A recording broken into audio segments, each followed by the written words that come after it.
What is up, everybody? It's your boys back again with another episode of Franchise Tag Fantasy Football. Today, Brennan, we are ranking the quarterbacks, the starting quarterbacks, in a tier list to give the people what they want and let them talk a little trash as we rank some quarterbacks. So, it's pretty much what we're doing today. It's going to be fun. It's going to be great. I'm enjoying these tier lists. I'm having fun with them. I am too. Kind of just a way to break up the monotony of just we don't want to overflood you guys with mock drafts, even though you guys love them. So it's still going to be the meat and potatoes until basically that last weekend of drafts. Probably do like one final one just to kind of solidify week one. We will. I know Ray still wants to do the 16 teamer. We still got to knock that out. Oh my goodness. That's going to be an episode, boy. But as always, guys, please be sure to leave a like, rating, comment, subscribe to the YouTube channel. It really helps us in our growth. I know Ray kind of manned the ship last episode, but I am back on this one. So Brennan, let's start off as always with some news and notes, man. Yes, sir. So today, as a Thursday, Jerry Jeudy pulled his hamstring, was carted off in practice. Week one's in jeopardy. I think he's going to miss a couple weeks here. I'd be pretty scared to roll him out week one with a pulled hammy. So it's like opening days, 16 days away. Yeah, I'm not. Yeah. He's probably moving towards my do not draft list, unfortunately, just because hamstrings linger in the season. So I'd probably stay away a little bit. He's going in the fourth round in most 12-man leagues. So I'd be pretty hesitant in taking him there. You know what's rough is in that Jersey league that we're in. Mm-hmm. I took him back of the fourth round. I'm in the 2 hole, so took him at 411. 2 days later, it's a slow draft too. So 2 days later, this news comes out, and I'm like, man, you were my third wide receiver in a 3 wide receiver set. But I came up later in the draft and drafted Mike Evans, so I've got some cover till he gets back. And as being now, I guess I can officially say as a Jeudy owner, I would much rather him miss the first couple weeks and come back fully healthy rather than try to rush back. I completely agree with that. So this obviously bumps up Cortland Sutton a little bit. Marvin Mims, those two would probably, I think you should. If Marvin Mims is still ranked where he's ranked at, like in the 200s, I would take him with your last pick in the draft. He seems to be going to carve out, a little bit of a role here before week one. So it's someone I'd probably target. Yep. I would agree with that one, man. I would definitely agree with that one. So what's up next? We got Terry McLaurin. Week one is a little bit in jeopardy, but I'm not too concerned with this one. I think if he just stays off of it, like they said, let it heal, let it rest, but turf toe does linger. So just be mindful of that. I took him in this Jersey league. I took him as my third wide receiver as well. So again, I'd be more on the side of letting him rest if he's not 100% because the thing just lingers on. So, yep. And then other news, we have Khalil Herbert has solidified the RB1 role in Chicago in that backfield, and it looks like Deontay Foreman actually could be cut. It looks like, that's what I read today, is that Roschon Johnson has looked really good in camp, and that Deontay Foreman, they might roll with Khalil, Roschon, and Travis Homer as their back, is what they have. So that might explain why in this Jersey league, Roschon Johnson went in the 12th round. Yeah, so it's a little concerned. So Khalil Herbert, I think, is actually a good value in the 8th round. I mean, if he's the RB1, you get an RB1 there in the 8th round, it's pretty solid. So just know that, watch the ADP rise. And then last 2 things here, Javonte might be limited in the first couple of weeks, which I think everyone here kind of expected. Coming back from an ACL tear, I don't expect him to have a full 70% workload, probably around 50 for the first couple of weeks until they feel confident in him to let him go nuts. So I'm still taking him where he's going. I think he's still a great value right now. I agree. And then last bit of news, Corey Davis announced his retirement from the NFL. So a little shocking. I mean, leaving $10 million on the table, but I heard it's something serious, something medical related. So not really sure what's going on. I hope he's doing it well. But again, this opens up, a little bit of something in the backfield there for the Jets because, there's Corey Davis is gone. So we got Nicole Hardman, Alan Lazard, and then obviously Garrett Wilson. So those are the guys you should be looking out for. Yeah, I honestly think that's their 3 wide receiver sets too. And I think in 2 wide receiver sets, it's going to be Garrett Wilson and Alan Lazard. Yeah. It's my personal opinion. No, I agree with that. But, and then I know you said last bit of news, but it came out. I don't know if you guys covered it in last episode, but the Colts gave Jonathan Taylor till Tuesday. Yep. We've given him till Tuesday. And for those wondering why Tuesday, well, that's the day that they finally make the 53-man roster cut. So they have to have all their decisions. There's a couple trades going on with the NFL, but it's about defensive position players. So everyone's kind of scrambling to figure out what they want to do. As of right now, it's like the Dolphins are the front runners, but again, they don't have a third or fourth round pick, so the Colts are asking for a first round. So the Dolphins would have to be giving up high quality and then giving him a contract on top of that. So I honestly think Jonathan Taylor stays put. I think we come back to this next year, whether he gets franchise tag, we let him go. That would be the more of the question. I think JT stays put. I would not draft him still, though. I would just be very cautious. He's going around the second or third round, and I'm still very cautious with that. Yeah, I'm with you on that one, man. So, but who knows? More crazy things happen, right? He might be a mid-season trade too. It could always happen still. Exactly. So I'm with you. I'm kind of cautious on JT. I'm kind of out on him. That's pretty much it, though. You ready to jump into this tier list for the quarterbacks? Yeah, let's do it. Let's do it. All right, Brennan. So tier list for the quarterbacks. I did a pre-made list because I didn't have time to go ahead and find every player. So this one is pre-made. Some of these obviously are backups and starters. They're just automatic or not starters. They're automatically going to slide into the not applicable category because they aren't applicable for what we're doing. But our tiers: elite, potential to finish as the QB1 in fantasy football, because this is a fantasy football show. So these rankings are going to be based on fantasy football. Above average, mid, and just happens to start in the NFL for an NFL franchise. So where do you want to start? We can start anywhere you want. You want to just knock it out down the list, or you want to mix and match? How you want to do this? You know what? Let's work from the bottom up. Let's go bottom up here. The bottom up. So first on the bottom is Bryce Young. Oh, here, I'll put all these guys in not applicable really quick. Everyone that doesn't apply, let's just clear the board. Backup's not in the league. Backup and about to not be in the league. Backup. Oh, that's so mean. You talking about Trey Lance? That's rude. That's sorry. Rude. So those guys there. That is true. Trey Lance is he's QB3. He's staying with the team per John Lynch, the GM. He's going to stay there, and he's going to keep working. So I don't know what's going on with that. I'm sorry for all the dynasty drafters who took him in like the 4th overall pick. It's not looking good. Wait till next year. Just hope and pray he gets traded to a potential starting spot. Do you think it's just Kyle Shanahan, and Kyle Shanahan wants to try to prove that he can win a Super Bowl without an elite quarterback? Oh, dude, I don't know, man. Kyle Shanahan, I think Kyle Shanahan's like an elite coach, and he can just do what he wants. And the fact that he's choosing Purdy and even Sam Darnold to be the 2 over Trey Lance, or a guy who can scramble and run, like, I don't know. I don't know if the writing's on the wall. We're just not seeing it. But Lance didn't look good in the preseason. So yeah, I agree. Yeah. All right, working backwards. Up first, we have Bryce Young. Yeah, I would say mid. I don't see him being above average right now. Rookie quarterbacks have a tendency to struggle. Don't come off the gate super hot. But yeah, I'd put him probably the back end of the mid, just because who knows. Do we need another category that's just average? Yeah, I would say average. Well, mid kind of falls into that, I guess, doesn't it? Yeah, mid to me is like below average, though, right? Okay, all right. Let's just do average then. If I can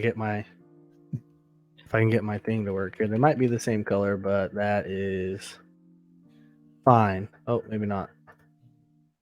Oh, I'm messing it up, guys.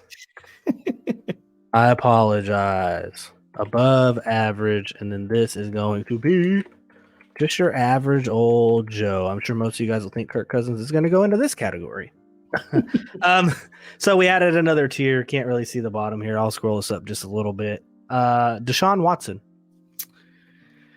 Man, it's weird because like the outcome is like, could he be QB1? I mean, sure, we could see the turnaround, but I'd put him at above average right now for fantasy football. I mean, I think he's like around that QB 10 to 12 range. Feel pretty comfortable putting him there.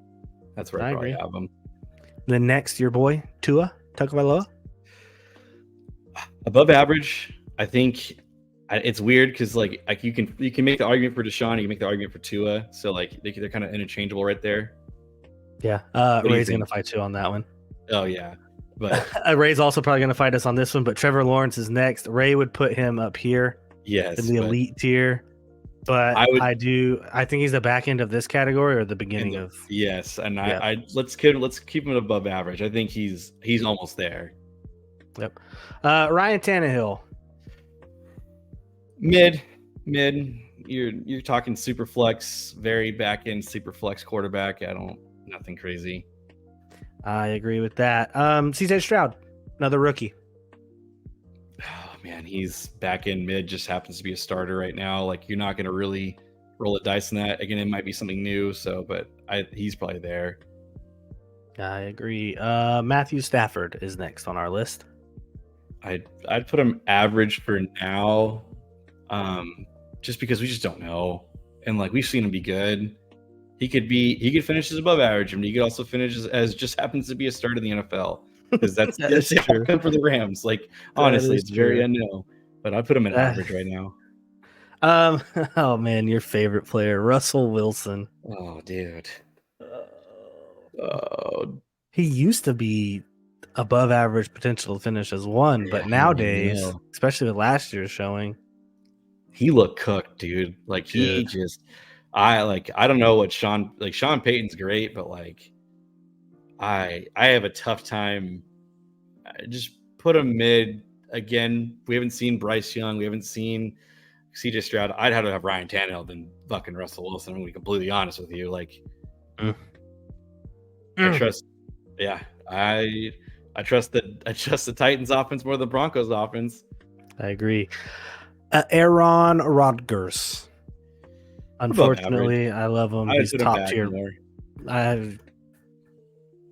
I'd put as far as I'm willing to move him. Okay, I mean, it's fine there. I think that's about his ceiling could be like QB7 this year. Yeah. So real NFL football, everyone, we know it's up here. All right, real life football, yes, it's where it is. Fantasy purposes, it's there. Sorry, my dog now freaking out for some reason. Apparently, someone's running around outside. Desmond Ridder. Just happens to be a starter. You don't know. Could be great, and then also could be in the Caleb Williams stakes. So that's true. Anthony Richardson. I'm obviously going to say that he's probably mid still.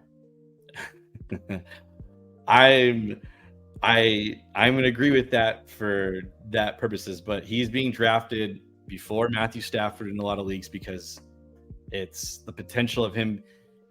The argument running the ball, and he could be a poor man's Justin Fields. So like the argument could be had for the ceiling of being a potential to be a QB1.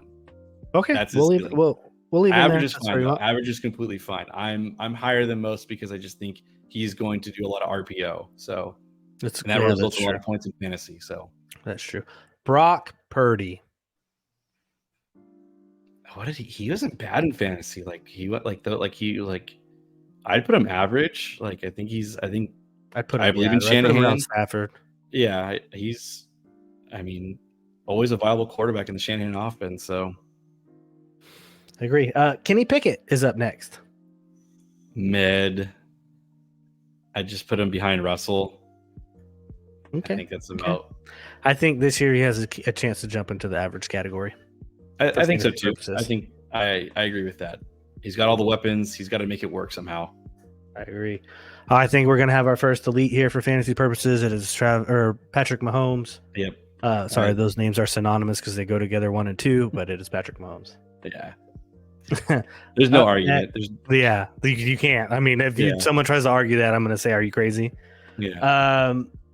Mac Jones is up next. Where are you putting him? This season I have more faith in him than Bryce Young and CJ Stroud just because they're rookies. But I can also see a world where he falls into the just happens to start category. Is that where is his absolute ceiling for you? Like no matter what, where do you think he finishes? Average. He'll finish. Average. His absolute ceiling would be probably like quarterback 16. That's where I think he's at with me is like QB 16 to 18. So I think it's hard because I think I'd take Tannehill before I take Mac Jones, but I think I'd take it's fine there because you can make the argument for Russell and Kenny over him right now, but he looked bad last year, but I can't blame him for being bad with a defensive coordinator calling offensive plays.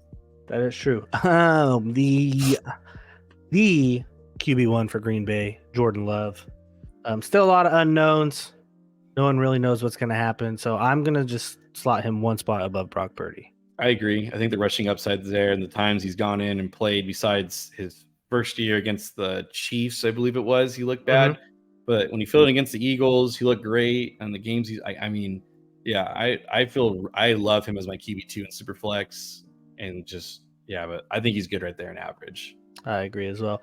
Lamar Jackson up next. I'm going to go ahead and just put him as potential to finish as QB1 in fantasy football. I agree. We've seen it. A lot of people will probably be mad that he's not necessarily in the elite tier, but I mean, the potential to finish as the number one QB is still almost just as good as elite. Yes, I agree. Kyler Murray. It's a little weird right now because he's dealing with the injury, but we'll say that this is Kyler Murray fully healthy for fantasy football purposes. Oh, I think he's above average. Yeah, because like I've been if I were like taking quarterbacks late, like punting and taking a guy like Aaron Rodgers or Deshaun or even Tua, I've always taken Kyler at the very last pick just because. Yep. Just because he's hurt right now and you can wait and you have the luxury to. Yeah, I'll wait. Exactly. Agreed. All right, my everyone would call him my guy, but Kirk Cousins. I'm gonna slide him right there. I'm not gonna be like. He does finish. He has a history of finishing as a QB1. He does, but it's like QB12. Yeah, exactly. That still gets you right there. You're still finishing QB1. No, but I think it's fair. I think that's a fair synopsis. I think he's. Listen, you know what you're getting when you draft him. Exactly. Just because I like him doesn't mean that I'm not gonna accurately rate him for the viewers here. So Jimmy Garoppolo is up next. Yeah. Jimmy Garoppolo to me is slightly better than Kenny Pickett. But honestly, I'd probably take Kenny Pickett over Jimmy G. I'm gonna put him in. Just happens to be a start in the NFL, in my opinion. Oh, okay, that's fair. That's also fair for fantasy purposes as well. I would agree with that one too. Yeah, exactly. I was just about to move that stuff. See, that makes me think Mac Jones and him are kind of equivalent. Yeah, but I think Mac Jones has a better opportunity than Jimmy G. I trust the Patriots to be a better team than the Raiders. I think the Raiders have a legitimate chance to be in the Caleb Williams sweepstakes. That's fair. That is fair. Up next, we have Jalen Hurts. Me and you are on the side of taking Hurts as the first QB instead of Mahomes, and we both agree that Mahomes is the better quarterback for fantasy purposes. Mm-hmm. He is the 101. Yes. So. Boom. Yeah. Yeah. All right. Sam Howell. Oh man, he looked great in preseason, but he just happens to be a starter in the NFL because if it goes bad for him, I mean, Jacoby Brissett comes in, and a lot of us wouldn't be too unhappy with that because he made Amari Cooper viable. So that is true. Justin Herbert here. Potential to finish QB1. I think. You think so? With the new offensive coordinator, Kellen Moore, what he's doing with Dak, and I think Herbert's a better quarterback than Dak. I think there's a potential for him to be finished QB1. Okay. Jared Goff. The last end of above average. Last end of above average. Okay, so you take Jared Goff over Kirk Cousins? Fantasy purposes? Okay. Yeah, I'll put a beer bet if Ray would like to do that against me, or you would. All right. Next up, I'm passing on that one because I like Kirk, but Jared Goff showed out last year. So another guy that showed out last year, Geno Smith. He's weird, man. His season last year was above average. Obviously, he was QB4. I mean, but do we think he's going to repeat? No, I think he's going to go right there. I think he's going to take a slight step backwards, but he'll still finish as a top 10. Yeah, and I wouldn't hold him against me if he did that. And so, but there's also potential for him to fall on his face. So that is true too. We've seen that multiple times. He's a track record of proving that. Justin Fields up next. For me, he's behind Herbert, but people have taken him before Herbert, and I'm not opposed to either. I agree, but he does have, with the rushing floor, he has the potential to finish as the quarterback one in fantasy football. He finished at 6 last year. So for people to be like, that's so crazy, that's really not that crazy. And they got him DJ Moore, and they added to the offensive line. Like, they're doing stuff to help him. Yeah, they're giving Justin Fields the keys to the franchise and saying, here you go. This is your chance to prove it. So I agree with that. Daniel Jones is up next. He's interesting because that rushing upside is crazy, and so but he's in that mindset of that Geno, Jared, Kirk Cousins. Is that where you have him? That's probably where I have him. Yeah, I agree with that because I think Anthony Richardson probably rushes for more yards than Daniel Jones. But Daniel Jones might throw for more yards than Anthony Richardson, and that wouldn't be surprising though. Agreed. Dak Prescott. Well, there's a lot of Dak haters out there. I'm not one of them. I think Dak's a great quarterback. I put him probably behind Aaron. Here? Yeah. Where do you have him? About there. Really? Yeah. Yeah. It's between him and Tua. That's kind of the break for me. I think I'd rather have Dak than Tua just because of health is a big factor too. So I wouldn't mind him being there. I know Dak was limited in rushing. I know his rushing has been down, but like it's just there. You know he can do it. I mean, he's got good weapons. It's just hard. I think his lowest floor is, I don't know, QB 13, 14. He's just pretty safe. He's just a very safe guy. I'd agree with that. Derek Carr is next. He's average. And for fantasy purposes, I'd probably have him. If I'm going to gamble, I'd rather have Love than Carr. I mean, if we're taking the gamble, I'd rather see what else we can do. I know Derek Carr is, finished close to QB1. I don't know if he's ever cracked it, but I just think there's no rushing upside with him. He's got good weapons. Pocket passing. Yeah, Chris Olave and Michael Thomas and everybody else there, but I think Jordan Love has the upside to rush, and so that's where I'm gambling towards. I agree. Joe Burrow. He's QB. Could finish as QB1. Wouldn't be surprised if he has an immaculate season. But yeah, it's tough because like I think I got to remember this is fantasy, so like it's tough. Like I see where you're putting him there. Where? But for me, here? I can see him being like right behind Lamar. Yep, I just threw him up there. But yeah, I could see that too. I could also, fantasy purposes, any of these 5 guys plus this is a 6th, you're going to be happy with drafting those people. Yeah. You're still going to be pretty happy. You can make an argument outside of Aaron Rodgers, Kyler, and Jared Goff. You'd be happy with drafting those first 10 guys right there. Yeah, I agree. That's why they're going where they're going in drafts. Baker Mayfield. I'm going to put him. I just put him. Just happens to be a starter in the NFL. I think there's a chance for him to be replaced. So it's true by this man right here. Yeah. So, and I would put him fantasy wise. Like I gotta think. Like if we're gonna do this whole thing correctly here, like Jimmy Garoppolo is shown to be proven. He's got Devontae Adams, everything else like that. Sam Howell has 2 elite wide receivers. They're 2 good wide receivers. Sorry. Yep. Yeah. Yeah, no. He still has Mike. He still has Mike Evans and Chris Godwin. Let's be real. Yeah. So, and then I think the last in our elite tier, Josh Allen. Gonna be Josh Allen. Yeah.